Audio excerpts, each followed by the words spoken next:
4장 11절에서 24절입니다. 신약성경 243페이지를 찾으시기 바랍니다. 로마서 4장 11절에서 24절까지를 제가 봉독해 드리겠습니다. 그가 할례의 표를 받은 것은 무할례 시에 믿음으로 된 의를 인친 것이니 이는 무할례자로서 믿는 모든 자의 조상이 되어 그들도 의로 여기심을 얻게 하려 하심이라. 또한 할례자의 조상이 되었나니 곧 할례 받을 자에게뿐 아니라 우리 조상 아브라함이 무할례 시에 가졌던 믿음의 자취를 따르는 자들에게도 그러하니라. 아브라함이나 그 후손에게 세상의 상속자가 되리라고 하신 언약은 율법으로 말미암은 것이 아니요 오직 믿음의 의로 말미암은 것이니라. 만일 율법에 속한 자들이 상속자이면 믿음은 헛것이 되고 약속은 파기되었느니라. 율법은 진노를 이루게 하나니 율법이 없는 곳에는 범법도 없느니라. 그러므로 상속자가 되는 그것이 은혜에 속하기 위하여 믿음으로 되나니 이는 그 약속을 그 모든 후손에게 굳게 하려 하심이라. 율법에 속한 자에게 뿐만 아니라 아브라함의 믿음에 속한 자에게도 그러하니 아브라함은 우리 모든 사람의 조상이라. 기록된 바 내가 너를 많은 민족의 조상으로 세웠다 하심과 같으니 그가 믿은 바 하나님은 죽은 자를 살리시며 없는 것을 있는 것으로 부르시는 이시니라. 아브라함이 바랄 수 없는 중에 바라고 믿었으니 이는 내 후손이 이같으리라 하신 말씀대로 많은 민족의 조상이 되게 하려 하심이라. 그가 백세나 되어 자기 몸이 죽은 것 같고 사라의 태가 죽은 것 같음을 알고도 믿음이 약하여지지 아니하고 믿음이 없어 하나님의 약속을 의심하지 않고 믿음으로 견고하여져서 하나님께 영광을 돌리며 약속하신 그것을 또한 능히 이루실 줄을 확신하였으니 그러므로 그것이 그에게 의로 여겨졌느니라. 그에게 의로 여겨졌다 기록된 것은 아브라함만 위한 것이 아니요 의로 여기심을 받을 우리도 위함이니 곧 예수 우리 주를 죽은 자 가운데서 살리신 이를 믿는 자니라. 아멘. 로마서 4장 11절에서 24절 말씀으로 아브라함의 믿음 이러한 제목으로 함께 은혜를 나누겠습니다. 아브라함의 믿음 하면은 여러분 벌써 머릿속에 떠올려지는 것이 있으시죠? 아브라함이 그의 아들 이삭을 드렸다. 그러면서 아브라함에 대해서 이미 다 알고 계신 것처럼 여러분들이 이제 생각하실 수 있는데 성경은 아브라함을 믿음의 조상이라고 말씀하고 있습니다. 열국의 아버지가 된 아브라함이 어떤 믿음을 가지고 있었기에 믿음의 조상이 되었습니까? 어느 날 갑자기 믿음의 조상이 된 것이 아닙니다. 오늘 이 시간은 여러분들이 아브라함에 대해서 많은 지식을 가지고 있고 또 지금까지 많은 설교를 들었다 할지라도 오늘 이 시간이 아브라함의 믿음이 도대체 무엇인가를 정립하는 시간이 되기를 바랍니다. 아브라함도 그가 믿음의 조상이 되는 과정이 있었습니다. 하루아침에 된 것이 아닙니다. 그 과정을 로마서에서는 어떻게 표현하고 있냐면 믿음으로 믿음에 라고 표현하고 있습니다. 그렇다면 아브라함은 도대체 어떤 믿음을 소유했습니까? 그 믿음의 시작과 과정과 끝이 어떠했는가를 오늘 말씀드리려고 합니다. 첫째로 아브라함의 믿음은 하나님의 부르심에서 시작됩니다. 아브라함은 하나님을 믿었습니다. 그의 믿음에 대해서 로마서 4장에 이렇게 말씀하고 있습니다. 성경이 무엇을 말하느냐? 아브라함이 하나님을 믿음에 그것이 그에게 의로 여겨진 바 되었다라고 말씀하고 있습니다. 아브라함이 하나님을 믿었다라고 했습니다. 그 믿음을 하나님이 의로 여기셨습니다. 결국 의로 여기시는 그 기준이 무엇입니까? 그 기준은 사람이 아닙니다. 인본이 아니라는 거예요. 하나님이 그 기준입니다. 하나님 편에서 보실 때 하나님이 아브라함의 믿음을 의로 여기신 거예요. 인정하신 겁니다. 저와 여러분도 각자가 믿음을 가지고 있습니다. 그 믿음이 사람들이 볼 때 야, 저 사람은 참 굉장한 믿음을 가지고 있다. 믿음이 훌륭하고 열심히 주님을 섬기고 봉사하고 헌신한다. 이렇게 사람들도 평가할 수 있지만 무엇보다 중요한 것은 하나님께 평가를 받는 거예요. 하나님께 인정받는 믿음이 저와 여러분의 믿음이 되기를 바랍니다. 아브라함이 어떤 그에게 공로가 있어서 하나님이 아브라함의 믿음을 의로 여기신 것은 절대로 아닙니다. 그에게는 아무런 공로가 없습니다.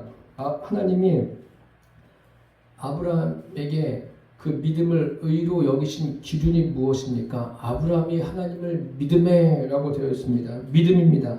행위로 말미암는 것이 아닙니다. 오직 믿음입니다. 하나님을 향한 아브라함의 믿음을 하나님이 인정하신 거예요. 아브라함 자신을 보신 게 아닙니다. 아브라함의 외형적인 어떠한 조건도 그가 가지고 있는 그 인생의 어떤 배경도 아무런 의미가 없습니다. 그것은 아무것도 아니에요. 오직 한 가지입니다. 하나님을 향한 아브라함 중심에서 하나님을 향한 그 믿음, 하나님은 그것 딱 한 가지만 보십니다. 오늘 이 로마서 4장 말씀은 창세기 말씀과 이어집니다. 그래서 여러분들이 성경을 계속 읽으시게 되면은 읽으시면서 이 말씀이 이러한 내용이구나. 그것을 더 깊이 깨달을 수가 있습니다. 창세기에 보시면 이제 아브라함에 관한 내용이 나오지 않습니까? 하나님께서 아브라함을 부르시기 전에 그의 족보를 말씀해 주십니다. 그것이 창세기 11장이고 또 12장에 가면 하나님이 아브라함을 부르십니다. 너는 너희 본토 친척 아비집을 떠나 내가 내게 지시할 땅으로 가라. 내가 너로 큰 민족을 이루고 내 이름을 참되게 하리니 너는 복이 될지라. 이렇게 말씀하십니다. 복의 근원이 된다고 아브라함에게 말씀해 주십니다. 그때 아브라함은 하나님의 말씀을 듣고 하나님을 따라갑니다. 또 그와 함께 동행했던 그 조카 롯이 있습니다. 롯은 어떻습니까? 롯은 하나님의 말씀을 따라서 간 게 아니에요. 아브라함이 가니까, 삼촌이 가니까 그냥 따라간 거예요. 교회도 마찬가지예요. 믿음도 각자예요. 내가 믿음 가지고 있다고 남편의 믿음이 좋아지는 게 아니에요. 내가 믿음 가지고 있다고 아내가 같이 믿음을 갖게 되는 게 아닙니다. 믿음은 다 각자예요. 각자, 부모의 믿음, 자녀의 믿음 다 각자 자기가 믿음을 가지고 있어야 돼요. 아브라함이 그 애굽에서 자기 아내를 누이라고 말하지 않습니까? 참 이것 때문에 그 인생에 큰 곤란을 그가 겪습니다. 창세기 13장에 가면은 어떤 내용이 기록되어 있냐면 아브라함과 그의 조카가 다툽니다. 조카 롯은 아브라함을 따라서 나온 거예요. 따라서 나왔는데 어느 날 갑자기 그냥 재산이 많아진 거예요. 많아지기 시작하니까 그것 때문에 어려움을 겪습니다. 결국 갈라지죠. 갈라져서 살다가 롯이 인생에 큰 어려움을 겪습니다. 그 이방에 있는 다른 사람들에게 붙들려서 가요. 그러니 또 아브라함이 그를 불쌍히 여기서 집에서 길리온 사람들을 데리고 와서 그를 다시 데리고 옵니다. 찾아오죠. 구해줘요. 그의 생명을 구해줍니다. 그때 하나님의 말씀이 아브라함에게 임합니다. 아브라함아, 두려워하지 말라. 나는 내 방패여 너의 지극히 큰 상급이라.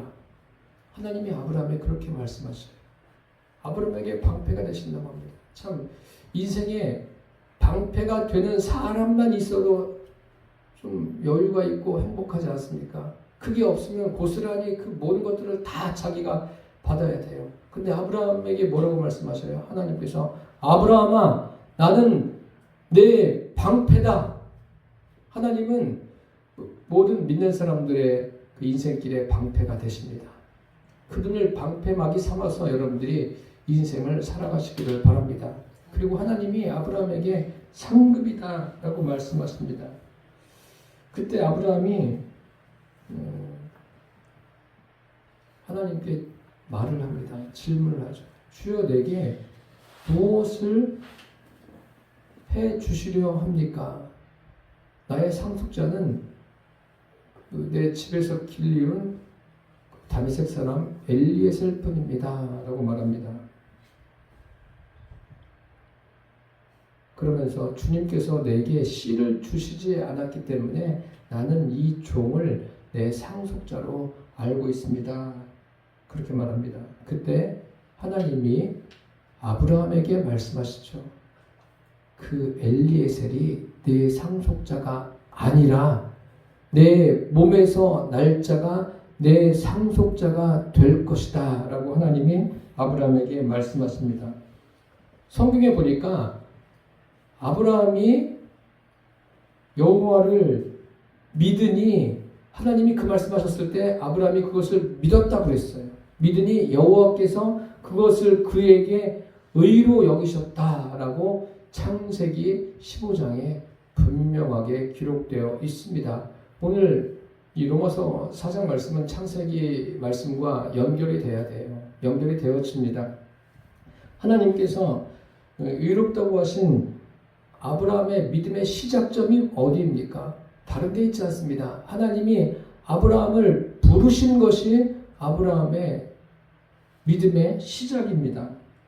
하나님은 아브라함을 일방적으로 부르셨어요. 성경을 가만히 읽어보세요. 하나님께 아브라함이 저를 좀 불러주세요 이렇게 한 것이 아니라 하나님이 그냥 부르셨어요. 어느 날 아브라함을 부르십니다. 그 부르심에 아브라함이 어떻게 합니까? 반응을 한 거죠. 반응을 하고 따라 나섭니다. 로마서에 보시면 그 서론에 보면 이런 말씀이 있습니다. 바울이 로마에 있는 성도들에게 보낸 편지가 로마서입니다.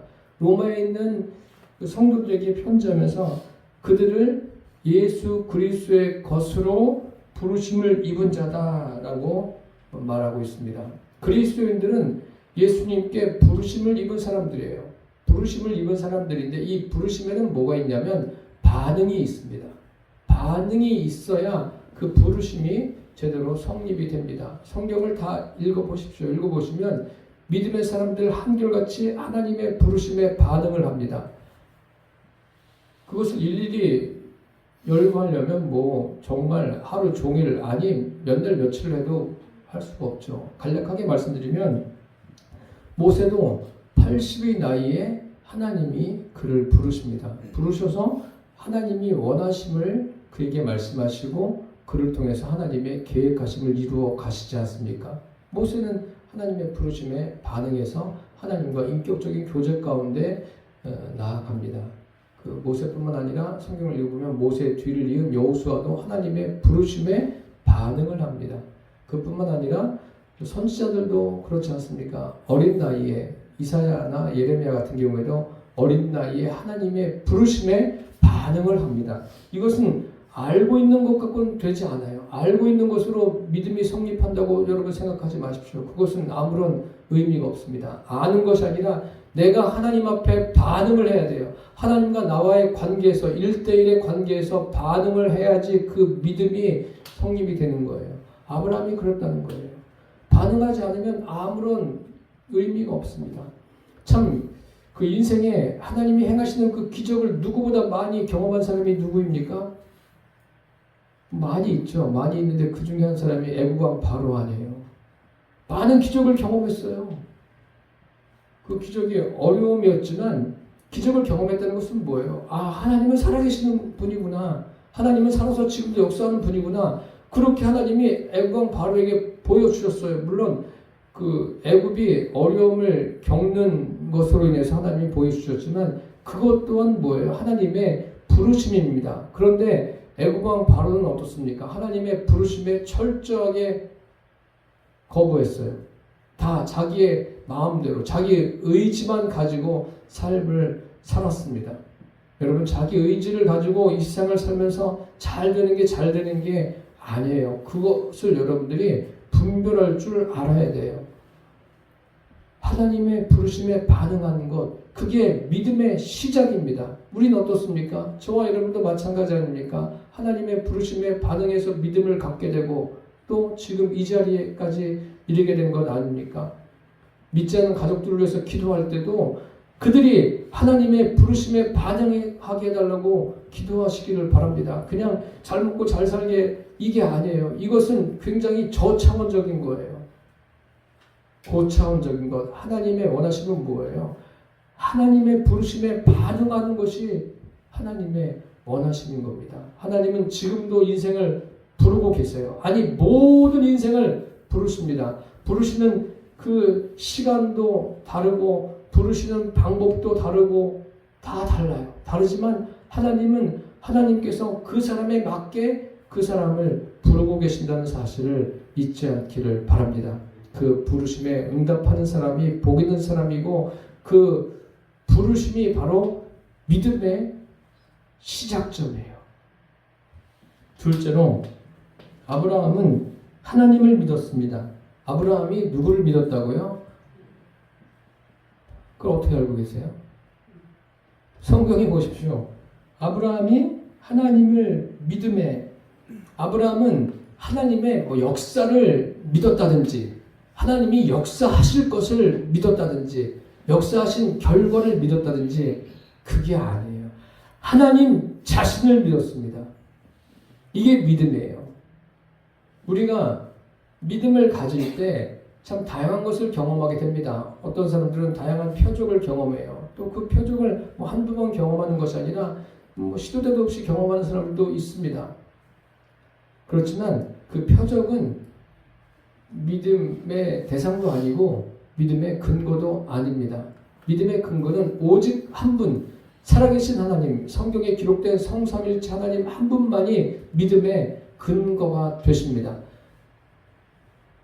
아브라함이 바로 그거예요. 하나님 자신을 믿은 겁니다. 오늘날도 모든 사람들이 교회 다니면서 하나님 자신을 믿는다고 생각하는데 그것은 그렇지 않습니다. 사람들의 믿음의 그 대상이 하나님일 수도 있고 또 목회자일 수도 있고 또 그 외에 여러 가지가 믿음의 대상일 수가 있어요. 우리는 어떻습니까? 지금 제일 중요한 것은 이 자리에 계신 저와 여러분입니다. 저의 믿음, 여러분의 믿음. 우리 믿음의 대상이 누구입니까? 복음서를 보시면 예수님께서 복음서에서도 다양한 일을 일으키시죠. 다양한 역사를 하십니다. 그러면서 예수님이 원하시는 것은 무엇입니까? 그러한 일들을 통해서 그러한 여러 가지 기적들을 경험하는 사람들을 통해서 예수님 안에 계신 살아계신 하나님을 믿기를 예수님이 원하신 거예요. 예수님 안에 계신 하나님을 믿는 것이 그것이 믿음입니다. 성경에 주 예수를 믿으라고 하지 않습니까? 예수님은 사람들에게 믿음의 접촉점을 갖게 하기 위해서 표적을 행하시는 거예요. 표적이 그건 믿음의 대상도 아니에요. 그냥 어떤 병 고침 받았다, 어떤 문제 해결을 받았다, 그럼 사람들이 기뻐하죠. 그 좋은 일이죠. 기뻐할 일인데 그것이 뭐예요? 그게 믿음이 아니에요. 그게 믿음이 아니라 그것은 믿음의 접촉점에 불과하다는 것을 잊지 않기를 바랍니다. 믿음은 오직 예수님 자신 외에는 없어요. 하나님이신 예수님을 믿는 게 믿음이에요. 그리고 믿음은 예수님과 인격적인 관계입니다. 이것을 절대 잊지 마십시오. 인격적인 관계라는 것은 뭐냐면 일방적으로 하지 않습니다. 부모는 때로 자녀들에게 막 일방적으로 줘요. 주고 싶은 거 주고 하고 싶은 거 자기 마음대로 다 하고. 그런데 하나님은 그렇게 하지 않으세요. 하나님은 일방적으로 하는 게 인격적인 관계가 아닙니다.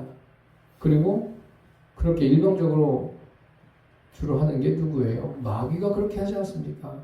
마귀는 사람들의 마음에도 자기 멋대로 들렀다 나갔다 해요. 하나님은 그렇게 하지 않으세요.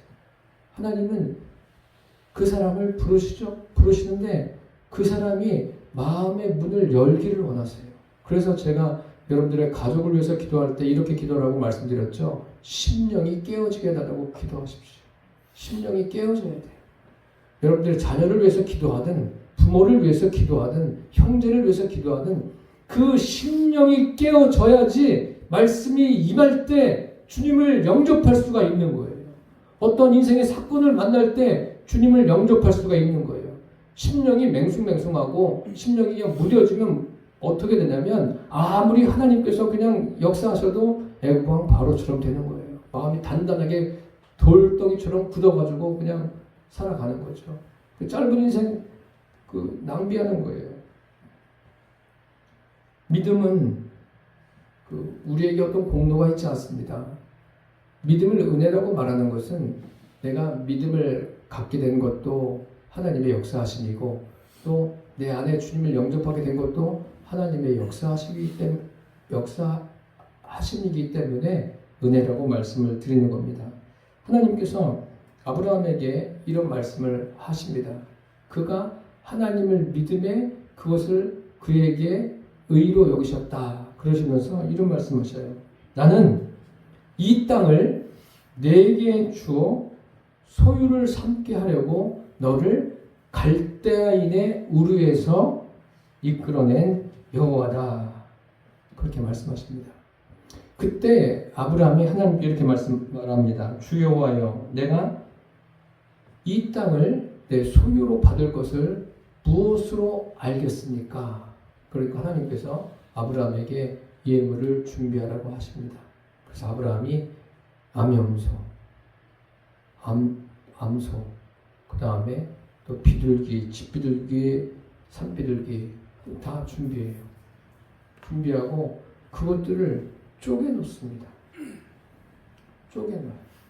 쪼개놓고 그날 그 해가 져서 어두울 때 쪼개놓은 동물 사이로 하나님이 지나가십니다. 지나가시는데 타서 횃불이 돼서 가는 거예요. 그 사이로 지나가죠. 하나님만 그리로 지나가신 거예요. 그 쪼개놓은 그 동물 사이로 아브라함이 지나간 게 아니에요. 하나님만 지나가신 거예요. 하나님이 그렇게 지나가셨다는 것은 하나님께서 아브라함의 믿음을 인정하셨다는 거예요. 이것은 뭐 피를 믿으라는 내용이 아니에요. 무슨 피를 믿어요? 피가 없으면 인격입니까? 그날에 하나님께서 그렇게 하신 후에 아브라함과 약속을 세우십니다. 약속을 세우셨다는 게 아브라함과 관계가 세워졌다는 그런 의미예요. 아브라함의 믿음은 하나님의 말씀과 하나가 되는 믿음입니다. 인간 아브라함이 아니라 아브라함이 가진 그 믿음과 하나님이 하나가 된 거예요. 그 믿음을 하나님이 의로 여기셨다는 거예요. 그래서 로마서에 믿음으로 믿음에 이른다 이런 표현이 있는 거예요. 믿음의 시작, 과정, 끝 모두가 다 하나님이 주관해 가시는 거예요. 아브라함이 그 믿음의 방향 처음부터 알고 있었습니까? 아니에요. 하나님이 다 알게 해주셨어요. 그리고 아브라함은 하나님이 정해주신 방향으로 가고 있는 거예요. 우리의 믿음도 마찬가지예요. 내가 가고 싶은 대로 가는 게 아니라 하나님이 정해주신 방향을 따라서 우리가 가고 있는 거예요. 그 방향을 어떻게 알 수 있습니까? 성경을 통해서 알 수 있는 거예요. 우리 인생의 경험을 가지고 내가 이렇게 살아보니까 이렇게 믿으면 돼. 그건 아니에요. 그럴 수는 없습니다. 그런데 참 이렇게 가더라도 하나님이 분명히 아브라함에게 믿음에 그가 가야 될 방향을 정해줬음에도 불구하고 아브라함이 참 실수가 많습니다. 그런데 아브라함만 실수합니까? 우리도 인생에 실수가 얼마나 많이 있습니까? 그 중에 한 가지를 말씀드린다면 아브라함에게 하나님께서 그렇게 말씀하셨죠. 내 몸에서 날짜가 내 상속자가 될 것이다. 그러면 우리는 그렇게 이야기합니다. 그럼 그거 끝까지 믿어야지. 아브라함 도대체 뭐 하는 거예요? 근데 아브라함이 그 여종 하갈에게서 자녀를 낳죠. 그 낳은 자녀가 누구예요? 이스마엘이에요. 이것은 무엇을 의미하냐면 이따가 다시 한 번 더 설명드리겠지만 인본입니다. 인본이에요. 믿음으로 믿음에 이르게 하는 그 과정 속에 또 있는 이야기예요. 있는데 무엇을 말하는 거예요? 아브라함도 실수할 수 있다. 실수한 거예요. 그러니까 이 실수로 인해서 마음에 큰 어려움을 겪지 않습니까? 어려움을 겪는데 하나님은 그냥 그가 어려움을 겪도록 놔두신 게 아니에요. 물론 어려움을 겪는 시간도 있었지만 하나님은 다시 방향을 그에게 설정해 주세요. 무엇으로요? 하나님의 살아있는 말씀으로 하셨다는 것은 다른 것이 아니라 하나님의 인격으로 말씀하셨다는 거예요. 시편 기자도 이런 말 하지 않습니까? 주의 말씀은 내 발의 등이요 내 길의 빛이니이다. 저와 여러분이 인생을 살아가면서 이 말씀을 듣는 것으로 그치지 마시고 읽으라고 제가 말씀드린 것은 그 읽으시면서 내 삶의 길이 여기구나. 그 말씀을 통해서 삶의 길이 보이는 거예요. 우리가 보려고 노력하지 않아도 하나님께서 그 길을 보여주시는 거예요. 아브라함도 그런 것 아닙니까? 실수해도 하나님은 그에게 말씀하셔서 그의 인생 길을 인도해 주셔요. 그래서 아브라함과 사라가 아이를 낳을 수 없는 상황에 이르게 됐어요. 그런 상황에서 하나님은 그들에게 자녀가 있을 것이다 말씀하십니다. 바랄 수 없는 중에 바라는 믿음. 이것이 어떻게 가능할까요? 하나님 자신을 믿었기 때문에 가능한 거예요. 우리의 믿음이 살아계신 하나님 자신을 믿는 믿음 갖게 되기를 바랍니다. 하나님이 나에게 무엇을 해주었기 때문에 믿는 그런 믿음이 아니라 하나님이 하나님이시기 때문에 믿는 믿음, 그 믿음을 주님께서 원하시는 거예요. 나의 믿음은 신념이 아니에요. 내 안에 실제로 계신 하나님, 그분을 의식하시고 그분을 믿는 그 믿음 갖고 살게 되기를 바랍니다.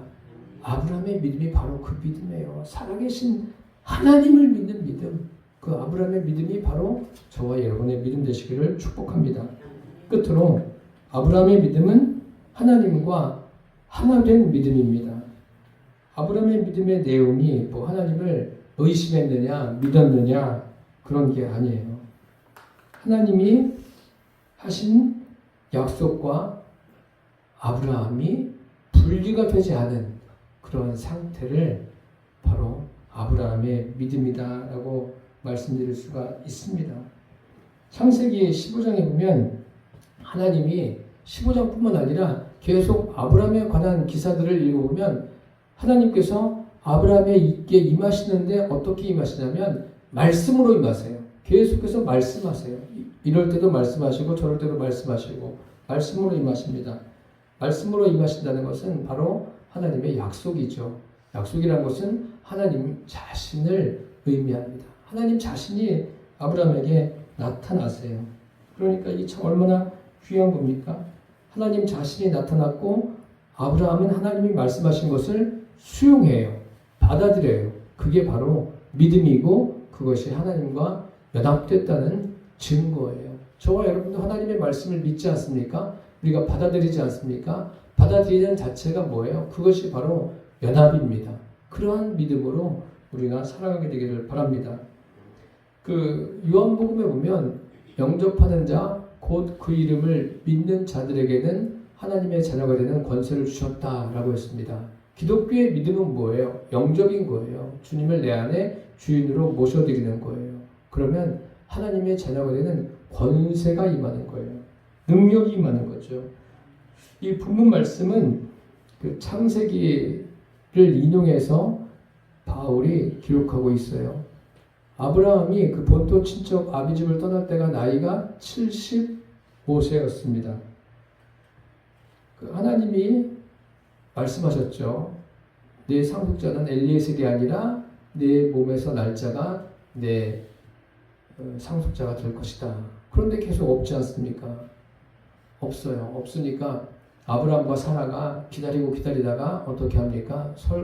결국 서로 합의해요. 합의해가지고 애굽 사람 여종 하갈을 통해서 자녀를 낳습니다.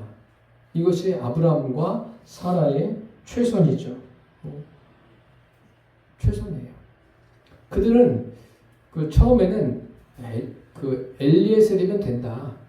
이 정도면은 이렇게 성실한 사람이면 나의 상속자면 충분하다 생각했는데 하나님이 아니다. 그들이 아니라 내 몸에서 후사가 날 것이다. 분명하게 말씀하셔요. 말씀하시는데 자기들의 계획대로 또 기다리다가 당장에 어떤 일이 이루어지지 않으니까 그들이 하갈을 통해서 자녀를 낳지 않습니까? 또 그것을 통해서 그들이 어려움을 겪어요. 이러한 일들을 성경은 빼지 않아요. 그냥 있는 그대로 우리에게 보여주고 있습니다. 왜 보여줍니까?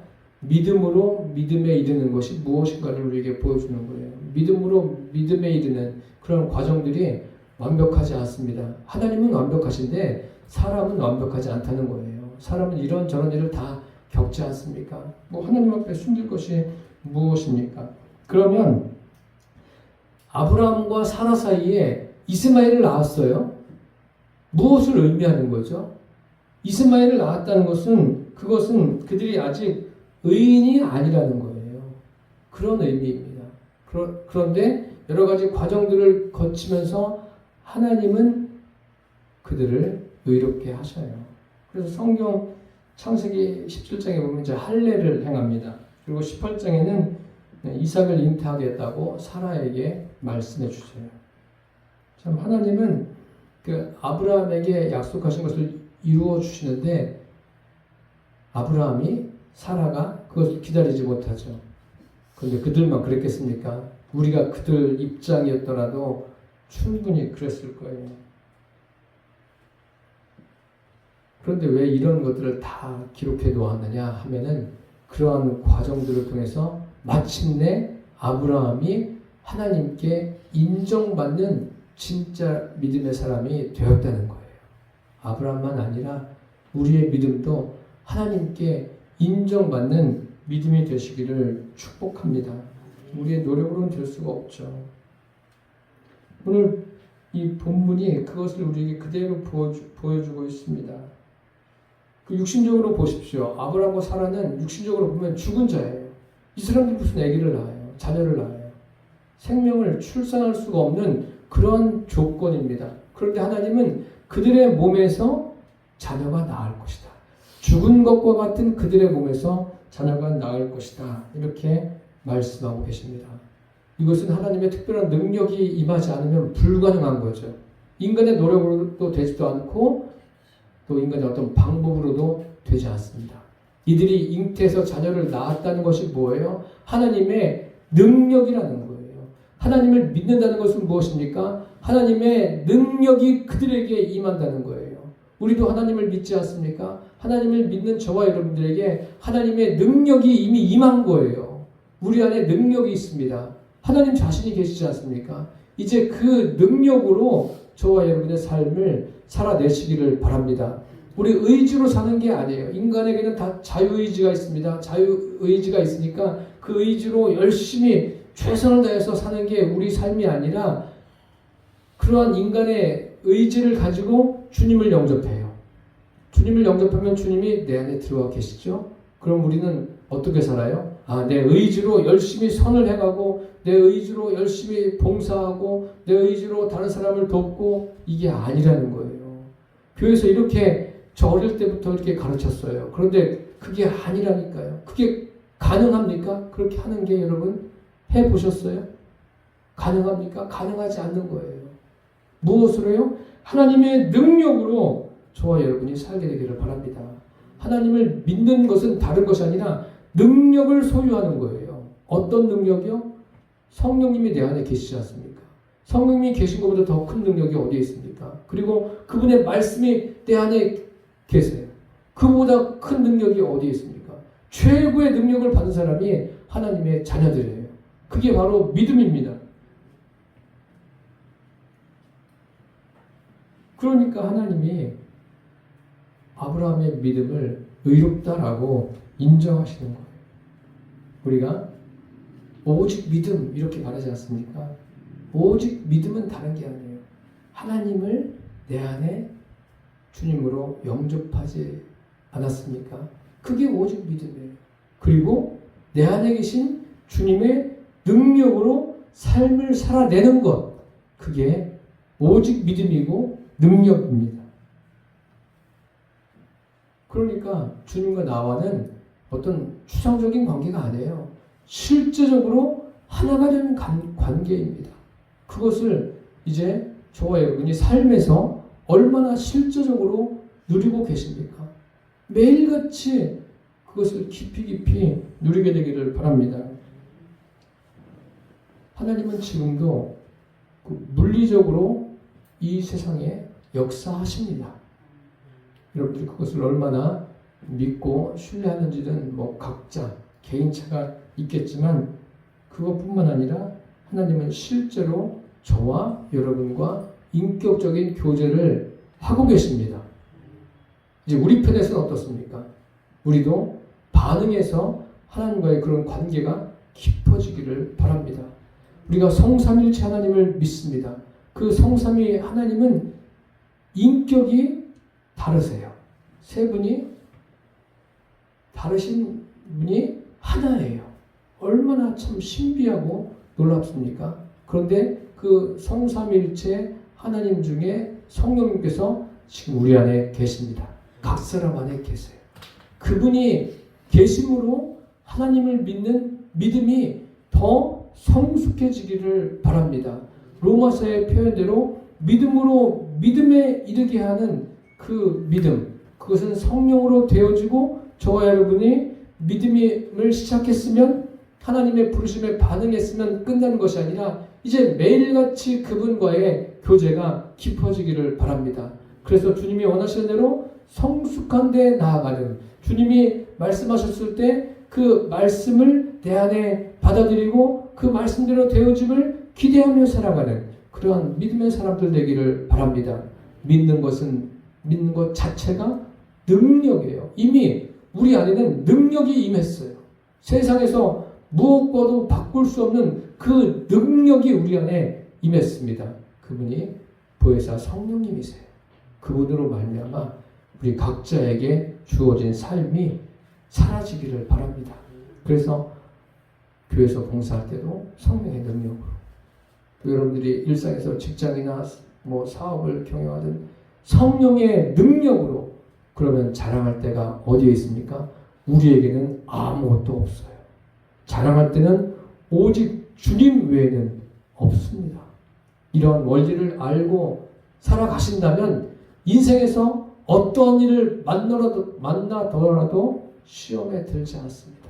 시험에 들지 않고 오히려 주님에 대한 기대가 더 커지게 됩니다. 우리의 믿음이 아브라함의 믿음을 능가하는, 뛰어넘는 그러한 믿음 되기를 축복합니다. 기도하겠습니다. 살아계신 주님, 아브라함의 믿음에 대해서 우리가 함께 나누었습니다. 그가 믿음으로 믿음에 이르는 모든 과정들을 짧은 시간 나누었는데 그의 믿음을 보면서 우리의 믿음이 어떠한 믿음인가를 살펴보았습니다. 우리의 믿음 역시 믿음으로 믿음에 이르는 이러한 믿음 되게 하여 주시고, 내 자유의지로 살아내는 삶이 아니라 내 안에 계신 성령의 능력으로 이 땅의 삶이 사라지게 하여 주시고, 주님과 임마누엘이 무엇인가를 매일같이 누리며 온전한 관계 가운데 주님과 인격적으로 교제하며 삶을 살아내게 하여 주옵소서. 예수님의 이름으로 기도드립니다. 아멘.